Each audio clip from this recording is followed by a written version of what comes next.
کافی ہے، وقت اوپر ہو گیا ہے 1 منٹ.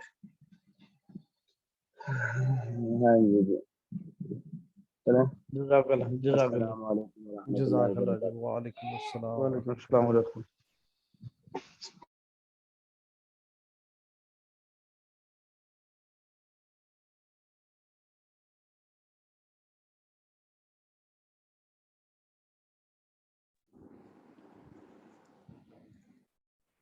السلام علیکم ورحمۃ اللہ وبرکاتہ. وعلیکم السلام ورحمۃ اللہ. وعلیکم السلام وعلیکم ورحمۃ السلام اللہ ورحمۃ وبرکاتہ. اللہ وبرکاتہ. جی سب خیریت سے ہیں؟ ٹھیک ہیں جی. الحمدللہ صاحب. سبق یاد ہے آپ کو؟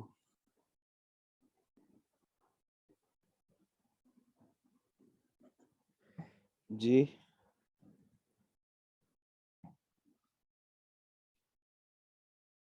سبق یاد ہے آپ کو بھائی؟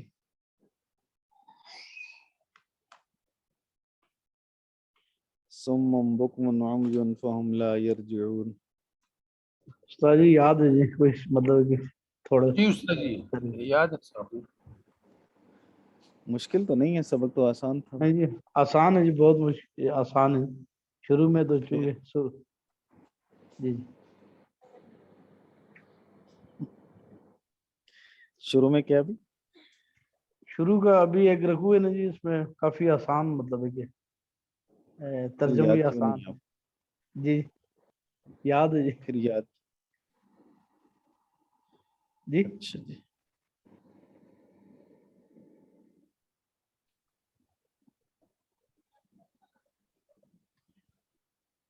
اعوذ باللہ من الشیطان الرجیم، بسم اللہ الرحمن الرحیم. لقد كان في يوسف وإخوته آيات للسائلين. لقد كان في خبر یوسف، خبر کا لفظ محذوف ہے. سیدنا یوسف علیہ السلام اور ان کے بھائیوں کی خبر میں آیات نشانیاں ہیں، عبرتیں ہیں، للسائلین سوال کرنے والوں کے لیے. سورہ یوسف کے آغاز میں کل عرض کیا تھا کہ یہود نے مشرکین کے واسطہ سے سوال کیا تھا نبی کریم صلی اللہ علیہ وسلم سے کہ اولاد یعقوب شام سے مصر کیوں منتقل ہوئی، یوسف علیہ السلام کا واقعہ کیا ہے. مکۃ المکرمہ میں سیدنا یوسف کے واقعہ کو کوئی شہرہ حاصل نہیں تھا، معروف نہیں تھا، اس لیے نبی کریم صلی اللہ علیہ وسلم مکہ سے باہر گئے بھی نہیں تھے. تو رسول کریم صلی اللہ علیہ وسلم سے اس واقعہ کا صحیح صادر ہونا یہ اس بات کی علامت تھی کہ آپ اللہ کے رسول اور نبی ہیں. نبی کریم صلی اللہ علیہ وسلم نے یہ واقعہ صحیح ارشاد فرمایا. اس لیے آیات للسائلین کا ایک مطلب تو یہی ہے کہ یہود کے لیے اس میں عبرت ہے کیونکہ سائلین وہ تھے.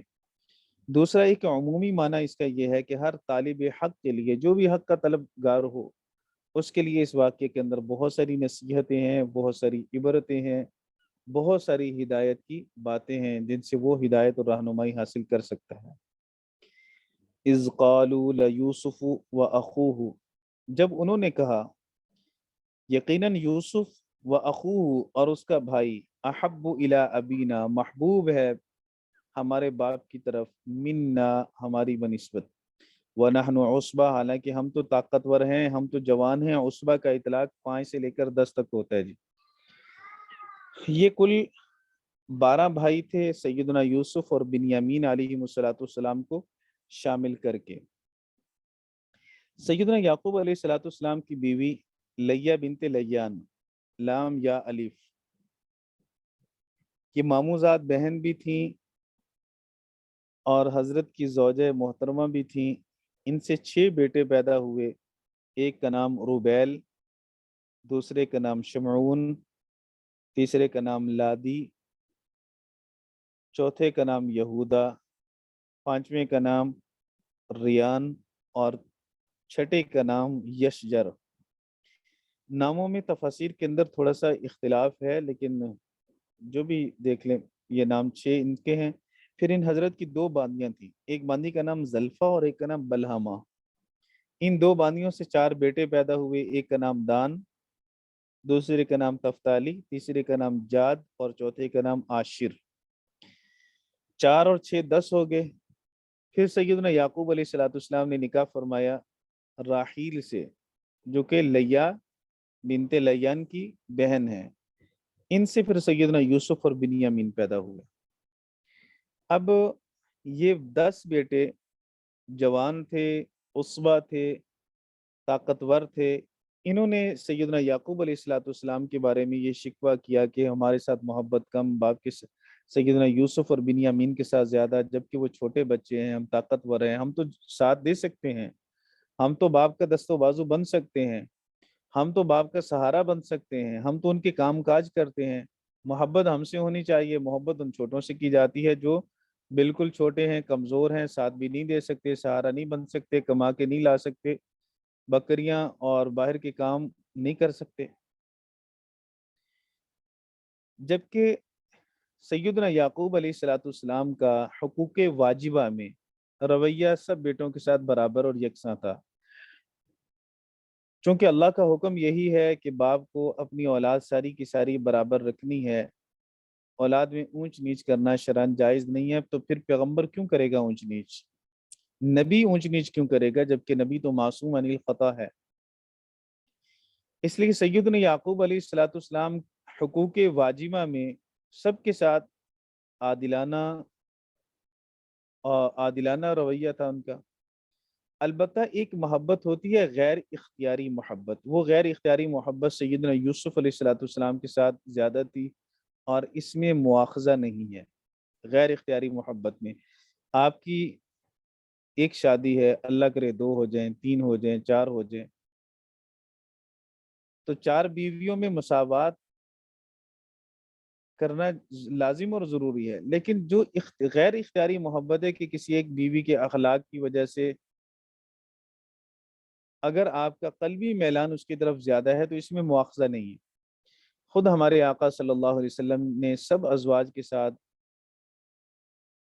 نان نفقہ میں، راتوں کے گزارنے میں، دن کے گزارنے میں برابری اور مساوات سے کام لیا، لیکن ام المؤمنین سیدہ عائشہ صدیقہ طیبہ طاہرہ عفیفہ سلام اللہ علیہا کے ساتھ ایک الگ سے امتیازی محبت تھی جو غیر اختیاری تھی، جس کے لیے خود رسول کریم صلی اللہ علیہ وسلم فرمایا کرتے تھے کہ اللہ اس کے بارے میں میرا مواخذہ نہ کرنا۔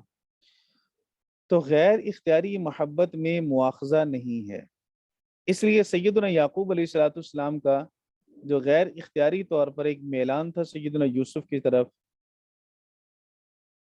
وہ قابل مواخذہ نہیں تھا، وہ پیغمبری شان کے خلاف نہیں تھا۔ پھر سیدنا یوسف کی طرف میلان کیوں تھا؟ اس کی وجہ کیا تھی؟ یہ بات تو ٹھیک ہے کہ سیدنا یوسف علیہ السلام ظاہری حسن و جمال میں با کمال تھے، اللہ نے انہیں بہت زیادہ حسن و جمال دیا تھا، لیکن پیغمبر کبھی کسی کے ظاہری حسن پہ فدا نہیں ہوتا۔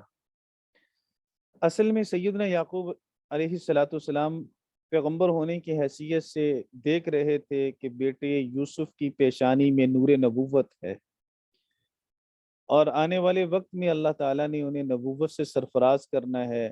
ان کی اس نیک بختی اور ان کی سعادت مندی کی وجہ سے سیدنا یعقوب علیہ السلام والہانہ طور پر، غیر اختیاری طور پر ان کی طرف زیادہ مائل تھے۔ یہی چیز بیٹوں کو، دوسرے بیٹے اسی وجہ سے حسد میں مبتلا ہو گئے،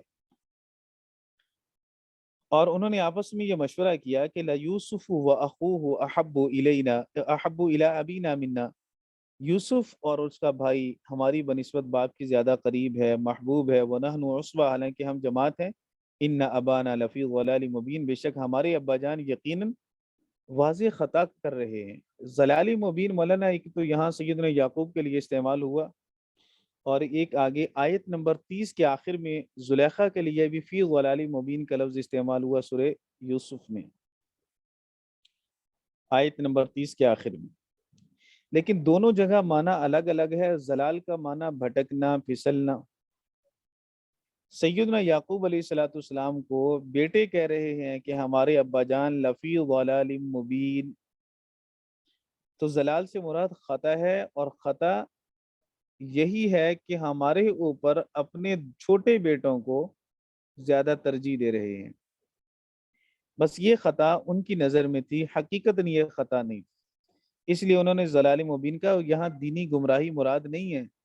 عام طور پر ضلال مبین کا لفظ دینی گمراہی میں استعمال ہوا ہے، تو یہاں دینی گمراہی ہرگز مراد نہیں ہے. اس لیے کہ سیدنا یعقوب علیہ السلام کے بیٹے، انہوں نے جھوٹ تو بولا، انہوں نے دھوکہ تو دیا، انہوں نے بھائی پر ظلم تو کیا، باپ کے ساتھ انہوں نے غلط بیانی سے کام تو لیا، قتل کا ارادہ تو کیا، لیکن سب گناہوں کے باوجود بھی وہ مسلمان تھے، کافر نہیں تھے. اور اگر وہ سیدنا یعقوب پہ دینی گمراہی کا الزام لگائیں تو پھر اس صورت میں تو کافر بن جائیں گے.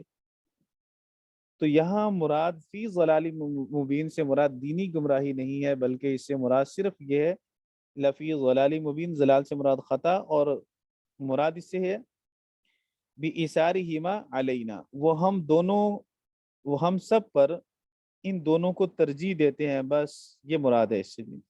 اقتلوا یوسف، اب آپس میں مشورہ کیا، اقتلوا یوسف اب اطرحوا، یوسف کو قتل کر دو یا اسے پھینک دو، ارضن، ایسی زمین میں جو زمین دور ہو، یخل لکم وجہ ابیکم، تمہارے باپ کی توجہ تمہاری طرف خالص ہو جائے گی. تو آیت کریمہ یہ بتلاتی ہے کہ وہ باپ کو اذیت نہیں دینا چاہتے تھے، باپ کے لیے تکلیف کا سامان نہیں کرنا چاہتے تھے.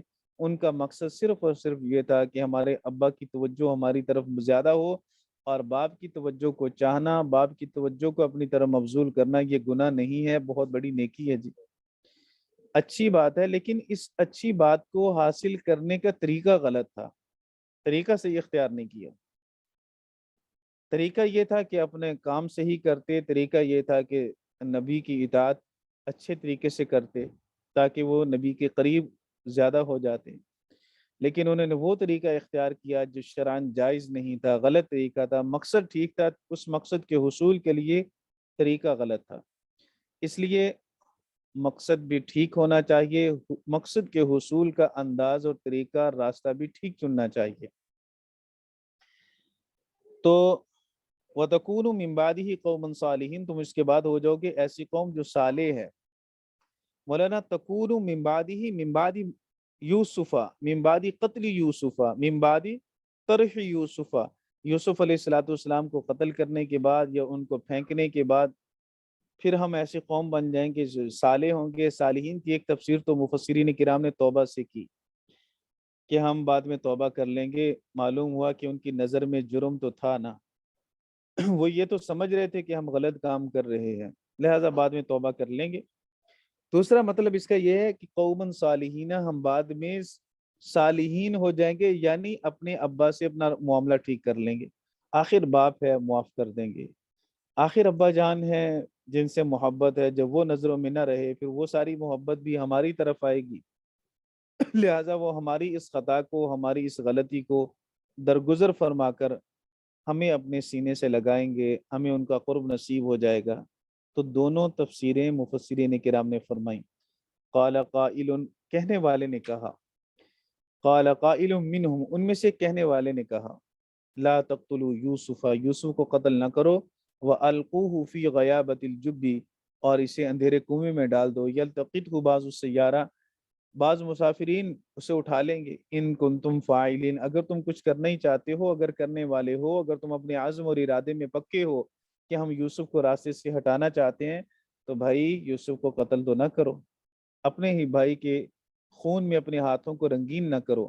یہ مشورہ دینے والے یہودا تھے، بعض نے روبیل کہا، بعض نے یہودا کہا. تو یہودا کی متعلق زیادہ آراء ہیں مفسرین کرام کی. یہ صاحب الرائے تھا، اور سیدنا یعقوب علیہ السلام نے جب گھر سے سیدنا یوسف کو ان کے ساتھ بھیجا تھا تو تب بھی یہودا کو مخاطب کر کے کہا تھا خیال رکھنا اس کا. تو سیدنا یعقوب علیہ السلام نے بھی انہی کو مخاطب کیا. تو یہودا نے یہ مشورہ دیا کہ بھائی قتل نہ کرو، بھائی کے خون میں اپنے ہاتھ کو رنگین نہ کرو، مقصد تو یہ ہے نا کہ ہمارے راستے سے ہٹ جائے، تو اسے کنویں میں پھینک دو. لا تقتلوا یوسف، یوسف کو قتل نہ کرو. وَأَلْقُوهُ فِي غَيَابَةِ الْجُبِّ، الغیابہ کہتے ہیں اس جگہ کو جو کسی چیز کو ڈھانپ لے. یہ کنواں اوپر سے تنگ نیچے سے کھلا تھا، جو چیز اس کے اندر گرتی تو وہ گویا ڈھانپ لی جاتی، نظر نہ آتی۔ الجب اس کنویں کو کہتے ہیں جس کی منڈیر نہ ہو، کنویں کے سائڈ پہ جو دیوار کی جاتی ہے نا، وہ دیوار نہ ہو، من نہ ہو۔ لقطہ اور لقیط آپ نے قدوری میں پڑھ لیا ہوگا۔ لقطہ کہتے ہیں گری بڑی چیز کو، لقیط کہتے ہیں گری بڑی جاندار چیز کو۔ التقاط کا مطلب یہ ہے کہ کسی چیز کو ایسی جگہ سے پا لینا جہاں سے انسان کا وہم و گمان بھی نہ ہو۔ تو یلتقطہ بعض السیارہ مسافرین میں سے بعض نے سیدنا یوسف کو وہاں سے پایا جہاں سے ان کا وہم و گمان بھی نہیں تھا۔ کنویں سے تو پانی لینا تھا، یہ ڈول نیچے لٹکایا، کنویں سے انسان نکلا تو وہم و گمان بھی نہیں تھا کہ یہاں سے انسان نکلے گا۔ اس لیے فرمایا بعض السیارہ ان کنتم فاعلین، اگر تم کچھ کرنے والے ہو تو بھائی یوں کر لو۔ قالوا یا ابانا، انہوں نے کہا کہ ہمارے ابا جان، مالکا، کیا ہو گیا آپ کو، لا تأمنا علی یوسف کے بارے میں آپ ہم پر اعتمادی نہیں کرتے، وَإِنَّا لَهُ لَنَاصِحُونَ، حالانکہ ہم تو یوسف کے خیر خواہ ہیں، آپ ہم پر اعتماد کیوں نہیں کرتے ہو؟ ارسلہ معنا غدن، بھیج دیجئے یوسف کو ہمارے ساتھ، غدن آنے والے کل میں، غدن یرتع، تاکہ وہ خوب سیر ہوں، ویلعب، اور کھیلیں، وَإِنَّا لَهُ لَحَافِظُونَ، بے شک ہم اس کی حفاظت کرنے والے ہیں۔ قال انی لا يحزننی ان تذهبوا به، سیدنا یعقوب نے فرمایا کہ بے شک مجھے یہ بات غمزدہ کرتی ہے کہ تم اسے لے جاؤ، واخاف ان یاکلہ الذئب، اور میں ڈرتا ہوں اس بات سے کہ اسے بھیڑیا کھا لے، وانتم عنہ غافلون، اور تم اس سے غافل ہو۔ مولانا سب سے پہلے قائل کرنے کی کوشش کی بچوں نے، بیٹوں نے سیدنا یعقوب علیہ السلام کو، جھوٹا پیار جتلایا سیدنا یعقوب علیہ السلام سے، سیدنا یعقوب کے سامنے سیدنا یوسف کے ساتھ۔ یوسف ہمارے پیارے ہیں، آنکھوں کے تارے ہیں، ہم بڑی محبت کرتے ہیں، ہمارے ساتھ آئیں گے، کھیلیں گے، پھل کھلائیں گے، سارا دن گھر میں بند رہنا، ایک ہی جگہ پہ محصور رہنا۔ یوسف کو چاہیے کہ ہمارے ساتھ چلے، کھیلے کودے، اس کے جسم میں طاقت اور جان پیدا ہو۔ مختلف طرح کی تقریریں انہوں نے کی، سب نے اپنی اپنی۔ سیدنا یعقوب علیہ السلام نے اس کا جواب کوئی نہیں دیا۔ معلوم ہوا کہ کھیل کود کرنا جس میں انسان کی جسم کی ورزش ہوتی ہو وہ جائز ہے، کیونکہ حضرت یوسف علیہ السلام کے بارے میں یرتع و یلعب جب کہا تو حضرت یعقوب نے اس کی تردید نہیں فرمائی۔ تو ہر وہ کھیل، ہر وہ گیم جس سے انسان کے جسم کو فائدہ پہنچے، ذہنی نشو و نما ہو، تو وہ کھیل کھیلنا جائز ہے، اور وہ کھیلیں جن میں انسان کے جسم کو کچھ فائدہ نہ پہنچے تو وہ صرف وقت کا ضیاع ہوتی ہیں، اس لیے ان کو کھیلنا ٹھیک نہیں ہے۔ تو انہوں نے تسلی دی، وَإِنَّا لَهُ لَحَافِظُونَ، بے شک ہم اس کے محافظ ہیں۔ سیدنا یعقوب نے دو باتیں کی ہیں، ایک بات تو یہ کی کہ بیٹے کا یوسف کا تمہارے ساتھ جانا ہی مجھے غم میں مبتلا کرتا ہے اور مجھے اس سے دکھ ہوتا ہے، اس میں شدید محبت کا اظہار ہے کہ یوسف کو اپنے آپ سے میں جدا نہیں کر سکتا، اگرچہ وہ چند لمحوں کے لیے ہو۔ یوسف کو میں خود سے جدا کر کے کسی پر اعتماد نہیں کر سکتا، اگرچہ سکے بیٹے ہی کیوں نہ ہوں۔ تو یہ بات یوسف کے بارے میں میرے دل میں ہے۔ اب یہ بات تو چونکہ انہیں غصہ دلانے والی تھی، وہ تو پہلے ہی حسد کے اندر مبتلا تھے کہ ابا جانی سے محبت زیادہ کرتے ہیں۔ اب مزید جب باپ نے اظہار محبت بھی ان الفاظ میں کیا کہ چند لمحوں کی جدائی بھی برداشت نہیں ہوتی، تو یہ بات تو غصہ دلانے والی تھی برادران یوسف کو، اس لیے انہوں نے اس کا کوئی جواب نہیں دیا۔ اور دوسری بات جو حضرت نے فرمائی کہ وَأَخَافُ أَن يَأْكُلَهُ الذِّئْبُ، مجھے ڈر ہے کہ بھیڑیا نہ اسے کھا لے، اس کا جواب انہوں نے دیا قَالُوا لَئِنْ أَكَلَهُ الذِّئْبُ، اگر بھیڑیا کھا لے گا، وَنَحْنُ عُصْبَةٌ، حالانکہ ہم مضبوط لوگ ہیں، جماعت ہیں ہم، إِنَّا إِذًا لَخَاسِرُونَ إِنَّا إِذًا لَعَاجِزُونَ، ہم اس وقت خسارہ پانے والے ہوں گے، یعنی عاجز ہوں گے، بے بس ہوں گے۔ یہ کیسے ہو سکتا ہے کہ ہم جوانوں کا ایک جتھا ہو، ایک جماعت ہو، اور پھر ایک چھوٹا سا بھیڑیا یوسف کو کھا لے؟ سوال یہ ہے کہ سیدنا یوسف علیہ السلام کے متعلق سیدنا یعقوب نے اس خدشے کا اظہار کیوں کیا؟ مفسرین کرام نے فرمایا کہ حضرت نے خواب دیکھا تھا کہ سیدنا یوسف ایک بلند جگہ پہ کھڑے ہیں، 10 بھیڑیے ارد گرد ہیں، اور وہ 10 بھیڑیے حملہ کرنا چاہتے ہیں، پھر انہی میں سے ایک بھیڑیا ان بھیڑیوں کو دور بھگاتا ہے اور یوسف کو بچا لیتا ہے۔ یہ خواب سیدنا یعقوب نے جب دیکھا تو حضرت نے بیٹے جب آئے لینے کے لیے تو وہی خواب منظر نامہ سرا ذہن میں آ گیا کہ تعبیر اس کی یہی ہے کہ یہ 10 بیٹے لینے کے لیے آئے، یہ 10 بھیڑیے ہیں۔ لیکن حیا کی وجہ سے حضرت نے انہیں براہ راست بھیڑیا نہیں کہا، بلکہ یوں فرمایا کہ بھیڑیا شاید اسے کھا لے۔